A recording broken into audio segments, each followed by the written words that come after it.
ആരൊരാളെൻ്റെ കുതിരയെ കെട്ടുവാൻ, ആരൊരാളെൻ്റെ മാർഗം മുടക്കുവാൻ എന്നാരംഭിക്കുന്ന ഒരു കവിത വയലാർ രാമവർമ്മ എഴുതിയിട്ടുണ്ട്. ഇപ്പോൾ അത് ഓർക്കാൻ കാര്യം എന്ന് വെച്ചാൽ നമ്മുടെ രാഹുൽ ഗാന്ധിയുടെ അശ്വമേധത്തെക്കുറിച്ചാണ്. അതേ പ്രതിപക്ഷ നേതൃസ്ഥാനത്ത് ഇരുന്നുകൊണ്ട് അശ്വമേധം നടത്തുകയാണ്. ആദ്യം ഇന്ത്യയുടെ ഓപ്പറേഷൻ സിന്ദൂർ വമ്പിച്ച പരാജയമായിരുന്നു. ഇവിടെ നിന്ന് ആക്രമണം നടത്തുന്നതിന് മുമ്പ് പാകിസ്ഥാനെ അറിയിച്ചിട്ടാണ് നമ്മൾ മിസൈൽ അയച്ചതെന്ന്. അതിൻ്റെ ഫലമായിട്ട് ഇന്ത്യക്ക് നിരവധി യുദ്ധവിമാനങ്ങൾ നഷ്ടപ്പെട്ടു എന്നൊരു ആരോപണം പുള്ളി ഉന്നയിച്ചു. അതിന് പുറകെ ഇത് ഡൊണാൾഡ് ട്രംപ് ഇടപെട്ടിട്ടാണ് യുദ്ധം നിർത്തിയത്.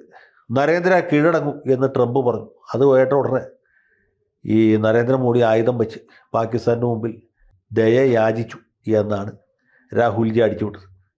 ഇതിനധികം പേരൊന്നും പിന്തുണച്ചില്ല. പ്രതിപക്ഷ പാർട്ടികൾ മിക്കവരും തന്നെ ഇത് കേട്ടില്ല എന്നുള്ള മട്ടിൽ നിന്ന് BJP-കാർ ഭീകരമായിട്ട് പരിഹസിക്കും, തിരിച്ചടിക്കും, ഇയാൾ പാകിസ്ഥാൻ്റെ ഏജൻ്റാണ് എന്ന് പ്രഖ്യാപിക്കുകയും ചെയ്തു.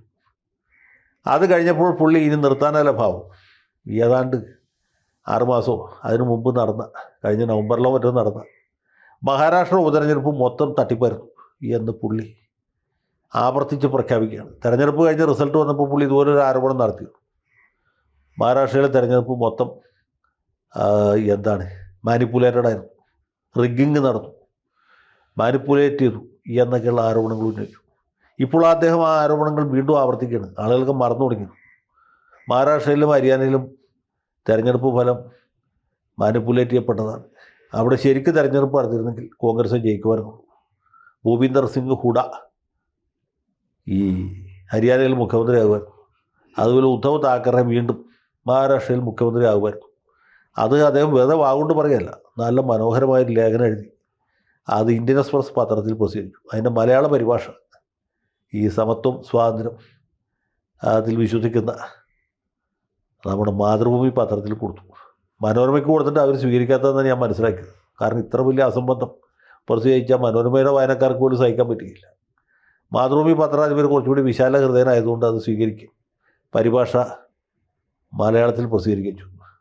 ഏതായാലും ഇത് വളരെ രസകരമായ ഒരു ഉപാഖ്യാനമാണ് അദ്ദേഹം നടത്തിയിട്ടുള്ളത്. പുള്ളിയുടെ തിയറി അനുസരിച്ച് മഹാരാഷ്ട്രയിലെ മൊത്തം തിരഞ്ഞെടുപ്പ് അട്ടിമറിയായിരുന്നു. വോട്ടർ ലിസ്റ്റ് തൊട്ട് മാനിപ്പുലേറ്റ് ചെയ്തു. ആ വോട്ടർ പട്ടികയ്ക്ക് ശേഷം തിരഞ്ഞെടുപ്പ് നടക്കുന്ന സമയത്ത് തിരഞ്ഞെടുപ്പ് കഴിഞ്ഞതിന് ശേഷം വോട്ടിംഗ് പെർസെൻറ്റ് വല്ലാതെ കൂടി.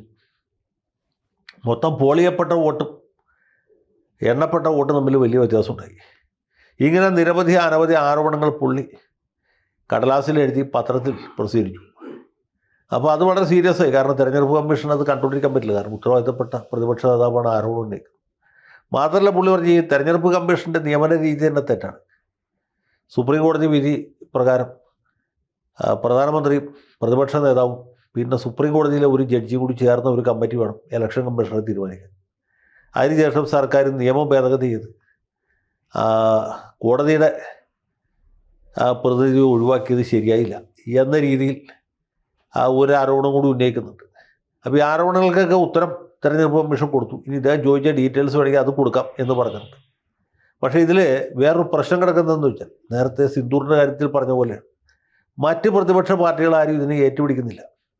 CPM-ഓ CPI-യോ ഫോർവേഡ് ബ്ലോക്കോ RSPയോ അങ്ങനെയുള്ള ഇടതുപക്ഷ പാർട്ടികൾ, അല്ലെങ്കിൽ ശരത് പവാറിൻ്റെ പാർട്ടി, മഹാരാഷ്ട്രയിലൊരു പ്രധാനപ്പെട്ട പാർട്ടിയുള്ളൂ NCP, അവർ ഏറ്റുപിടിക്കുന്നില്ല.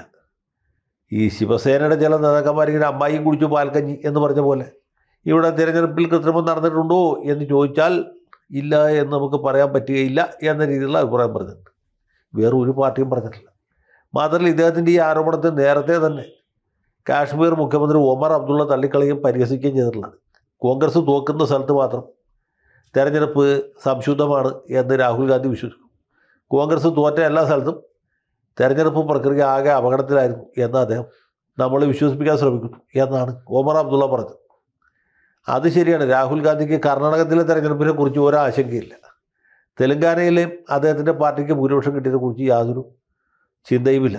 അതും പോട്ടെ, അദ്ദേഹത്തിൻ്റെ പാർട്ടി എല്ലാ സീറ്റിലും മത്സരിക്കുകയും മിക്കവാറും എല്ലാ സീറ്റിലും ജാമ്യസംഖ്യ നഷ്ടപ്പെടുത്തുകയും ചെയ്ത ഡൽഹിയിലെ തെരഞ്ഞെടുപ്പിനെ കുറിച്ച് പുള്ളിക്ക് യാതൊരു വേവലാതിയില്ല, ബേജാറുമില്ല. അവിടുത്തെ തെരഞ്ഞെടുപ്പൊക്കെ സംശുദ്ധമായിരുന്നു. ആകെ അപകടത്തിൽ പെട്ടുപോയത് ഈ ഹരിയാനയിലെ മഹാരാഷ്ട്രയിലെ തെരഞ്ഞെടുപ്പ് മാത്രമാണ്. അപ്പോൾ ഇങ്ങനെ ഒരു ആശയമാണ് പുള്ളി മുന്നോട്ട് വെക്കുന്നത്. ഇതിലൊരു അപകടം എന്ന് വെച്ചാൽ ഈ തെരഞ്ഞെടുപ്പ് പ്രക്രിയ മുഴുവൻ അപകടമാണ് അത് മൊത്തം മാനിപ്പുലേറ്റഡ് ആണെന്ന് പറഞ്ഞാൽ ഈ വേറെ ഒരു പാർട്ടി അതിനെ ഏറ്റുപിടിക്കില്ല. കാരണം കേരളത്തിലെ തെരഞ്ഞെടുപ്പ് റിഗ് ചെയ്തതാണ് എന്ന് പറഞ്ഞാൽ CPM നിലനിൽപ്പില്ല. അല്ലെങ്കിൽ ജമ്മു കാശ്മീരിലെ ഞാൻ നേരത്തെ പറഞ്ഞല്ലോ, ഒമർ അബ്ദുള്ളയ്ക്ക് പിന്നെ നിലനിൽപ്പില്ല. പ്രതിപക്ഷം ഭരിക്കുന്ന സംസ്ഥാനങ്ങളിലൊക്കെ ഇതേ പ്രശ്നം തന്നെ അവർ അഭിമുഖീകരിക്കും. തൃണമൂൽ കോൺഗ്രസ്സിന് പറയാൻ പറ്റുമോ തെരഞ്ഞെടുപ്പ് മുഴുവൻ അഴിമതിയാണ്? പറഞ്ഞാലുള്ള കുഴപ്പമെന്ന് വെച്ചാൽ അവരെ തിരഞ്ഞെടുത്ത ജനങ്ങൾ ഇതേ രീതിയിൽ കൂടിയാണല്ലോ എന്നുള്ളതുകൊണ്ട്. അപ്പോൾ ഒരു പാർട്ടിയും ഒരു മുന്നണിയും ഇത് ഏറ്റുപിടിക്കില്ല. പക്ഷേ രാഹുൽ ഗാന്ധി അതിശക്തമായിട്ട് രംഗത്തിറങ്ങിയിരിക്കുകയാണ്. പുള്ളി ഇങ്ങനെ ഡോൺ ക്വിക്സോട്ടിനെ പോലെ വാൾ വീശി വീശി മുന്നേറുകയാണ്. അപ്പോൾ ഇലക്ഷൻ കമ്മീഷൻ ശുദ്ധീകരിക്കുന്നവരെ അദ്ദേഹത്തിന് യാതൊരു വിശ്രമവുമില്ല. വയനാട്ടിലെ തെരഞ്ഞെടുപ്പ് സംശുദ്ധമായിരുന്നു, അമേത്തിയിലെ തെരഞ്ഞെടുപ്പും സംശുദ്ധമായിരുന്നു. പക്ഷേ ബാക്കി മിക്ക സ്ഥലത്തെയും തെരഞ്ഞെടുപ്പ് മൊത്തത്തിൽ തന്നെ മാനിപ്പുലേറ്റഡായിരുന്നു. അതുകൊണ്ട് ഈ ഒരു സത്യം തെളിയിക്കുന്നവരെ പുള്ളിക്ക് യാതൊരു വിശ്രമവുമില്ല. പാർട്ടിയിലെ തന്നെ ബാക്കി നേതാക്കന്മാർ മിക്കവരും നിശബ്ദരാണ്. ഇദ്ദേഹം പറയുന്നതൊക്കെ ഏറ്റുപറയുന്ന ചില ആളുകൾ മാത്രം ഇതേ ആരോപണം ആവർത്തിക്കുന്നുണ്ട്. പക്ഷേ അവരുടെ കയ്യിലും രേഖയൊന്നുമില്ല, തെളിവൊന്നുമില്ല. മഹാരാഷ്ട്രയിൽ തോറ്റ എത്ര കോൺഗ്രസ് സ്ഥാനാർത്ഥികൾ തെരഞ്ഞെടുപ്പ് പെറ്റീഷൻ കൊടുത്തു എന്ന് ചോദിച്ചാൽ നമുക്ക് ഏകദേശം ഒരു ഐഡിയ കിട്ടും. അത് ഏതാണ്ട് 0 അടുത്ത സംഖ്യയാണ് തെരഞ്ഞെടുപ്പ് കേസ് കൊടുത്തത് കോൺഗ്രസ്സുകാർ. അപ്പോൾ ഇത്രയും എവിഡൻ്റായിട്ട് നിൽക്കുന്ന സമയത്ത് ഈ തെരഞ്ഞെടുപ്പ് സമ്പ്രദായം ആകെ കുഴപ്പത്തിലാണ്. ഞങ്ങൾ തോറ്റുപോയ ഹരിയാനയിലെയും മഹാരാഷ്ട്രയിലെയും വോട്ടുകൾ രണ്ടാമത് എണ്ണണം, അയോഗ്യ ഫയലുകളെ വോട്ടർ പട്ടികയിൽ നിന്ന് പുറത്താക്കണം എന്നൊക്കെ പുള്ളി പറഞ്ഞാൽ ആളുകൾ ചിരിക്കും എന്നല്ലാതെ പ്രത്യേകിച്ച് ഒരു വിശേഷമുണ്ടെന്ന് എനിക്ക് തോന്നുന്നില്ല. ഏതായാലും പുള്ളിയുടെ ഈ പടപ്പുറപ്പാടിന് എല്ലാ വിധത്തിലുള്ള പിന്തുണ പ്രഖ്യാപിക്കുന്നു. ഇതുപോലുള്ള ആളുകളൊക്കെ ഇല്ലെങ്കിൽ, ഇതുപോലുള്ള നേതാക്കന്മാർ, ഇതുപോലുള്ള ആരോപണങ്ങളും ഇല്ലെങ്കിൽ നമ്മുടെ ജീവിതം വളരെ ബോറായി പോയത്. അപ്പോൾ ഏതായാലും രാഹുൽജിക്ക് വിജയാശംസകൾ നേരുന്നു. അടുത്ത വർഷം, ഈ വർഷം തന്നെ ബീഹാറിലെ തെരഞ്ഞെടുപ്പ് നടക്കാനുണ്ട്. അടുത്ത വർഷം കേരളത്തിലും ബംഗാളിലുമൊക്കെ തെരഞ്ഞെടുപ്പ് നടക്കാനുണ്ട്. കോൺഗ്രസ് പ്രധാന കക്ഷിയായിട്ട് മത്സരിക്കുന്ന ആസാമിൽ തെരഞ്ഞെടുപ്പ് മത്സരിക്കാൻ പോകുന്നുണ്ട്. അപ്പോൾ അവിടെയൊക്കെ തെരഞ്ഞെടുപ്പ് കഴിയുമ്പോൾ ഇതുപോലുള്ള ആശയങ്ങളും ഇതുപോലുള്ള അഭിപ്രായങ്ങളോട്ട് മുന്നോട്ട് വരും എന്നാണ് നമ്മുടെ പ്രതീക്ഷ. കാര്യങ്ങൾ നന്നായിട്ട് നടക്കട്ടെ. ജയ് ഹിന്ദ്.